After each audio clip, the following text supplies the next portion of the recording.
Pais admiráveis educam pelo exemplo, um livro de Chris Poli, capítulo 2, parte C.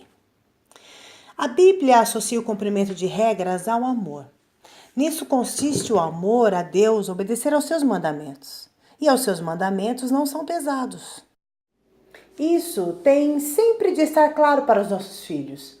As normas de conduta que estabelecemos para eles foram criadas justamente porque os amamos e queremos que eles aprendam a viver em sociedade e em família. O cumprimento delas é uma prova deles de que nos amam. Ao deixarmos isso muito claro, regras deixam de ser penosas e nossos pequenos aprendem que elas não são pesadas. Lembra-se do elogio público que o Pai Celestial fez a Jesus? Agora, veja o que o Filho disse a seus amigos. Se vocês obedecerem aos meus mandamentos, permanecerão no meu amor, assim como tenho obedecido aos mandamentos de meu Pai e em seu amor permaneço. Jesus deixa claro que o Pai que o elogiou e declarou seu amor por ele, estabeleceu regras que o Filho faz questão de espontaneamente seguir. E logo nos insta a seguir também. Essa afirmação não deixa dúvidas de que o amor e regras estão associados. Precisamos deixar isso muito claro para os nossos filhos. Normas são, mais do que qualquer outra coisa, expressão de amor. E cumpri-las deve nos deixar alegres. Temos que, como pais, demonstrar gratidão por aquilo que a sociedade normalmente apresenta como algo ruim. A sociedade, em geral, associa regulamentos à falta de liberdade e faz deles um incômodo. Se você conseguir enxergar e mostrar as normas como algo bom, que tem causas e consequências positivas, você e seu cônjuge serão pessoas mais alegres e terão uma família ainda mais alegre. Em diferentes trechos do livro bíblico de Salmos, os escritores são enfáticos em associar a obediência às regras, a alegria e a felicidade. Como é feliz o homem que teme ao Senhor e tem grande prazer em seus mandamentos. Dirige-me pelo caminho dos teus mandamentos, pois nele encontro satisfação. Tribulação e angústias me atingiram, mas os teus mandamentos são o meu prazer. Tenho prazer nos teus mandamentos, eu os amo. Devemos estar atentos, porém, a uma questão relevante quanto às regras. É importante, sim, a criança ter normas e horários, mas isso não significa que precise viver como um quartel militar.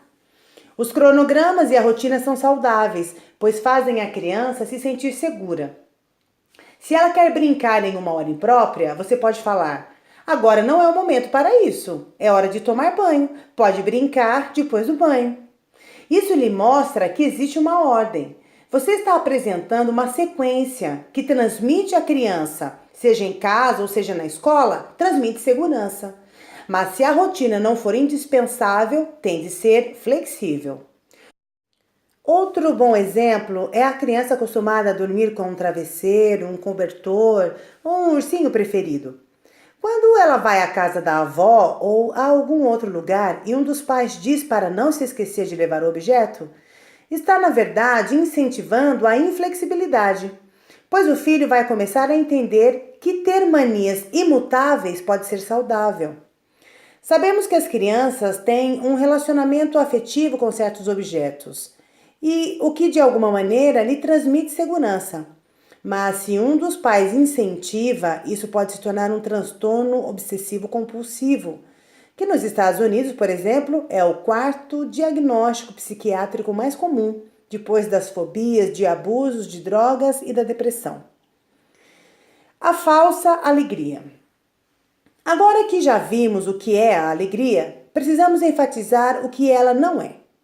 Isso é essencial devido ao fato de a sociedade consumista bombardear as crianças diariamente com a ideia de que precisam ter para ser felizes, por meio de comerciais inseridos nos intervalos dos programas de TV, da pressão social dos amigos da escola, da internet ou de qualquer outro meio que leve nossos filhos a associar alegria ao ato de comprar. Só que essa não deve ser a nossa ênfase. Como Jesus sabiamente destacou: não acumulem para vocês tesouros na terra, onde a traça e a ferrugem destroem e onde os ladrões arrombam e furtam. Mas acumulem para vocês tesouros no céu, onde a traça e a ferrugem não destroem e os ladrões não arrombam nem furtam. Pois onde estiver o seu tesouro, aí também estará o seu coração. Mateus 6, 19 a 21. Presenciei um caso em que a mãe foi chamada à escola da filha porque a menina de 9 anos não tinha celular. Todas as crianças do colégio tinham e a professora fazia uma atividade em que os estudantes utilizavam os aparelhos. Então a educadora quis saber por que a garota não tinha um telefone móvel. A mãe retrucou: não tem cabimento uma criança de 9 anos ter um. Só depende dos pais combater os estímulos que estão presentes 24 horas por dia, 7 dias por semana, que levam nossas crianças a querer comprar, gastar e possuir. É um desafio enorme. E é por isso que os pais precisam reforçar o vínculo com o filho, aproximando-se dele. A criança, assim como o adulto, pode facilmente confundir alegria, gratidão e satisfação com consumismo. Os pais têm de ensinar os filhos o que realmente deve lhes dar contentamento. Precisam mostrar que não é um celular ou um tênis de marca que os fará alegres e felizes. É fundamental apontar que a criança pode muito bem viver contente e grata, por exemplo, por ter a possibilidade de desfrutar de passeios como zoológico ou praia. Jesus é o exemplo de alguém cuja alegria não estava em ter algo. Ele mesmo afirmou que as raposas têm suas tocas e as aves do céu têm seus ninhos, mas o filho do homem não tem onde repousar a cabeça. O contentamento dele estava em estar com quem amava, como no caso da famosa última ceia. Na ocasião, ele se abre com seus amigos.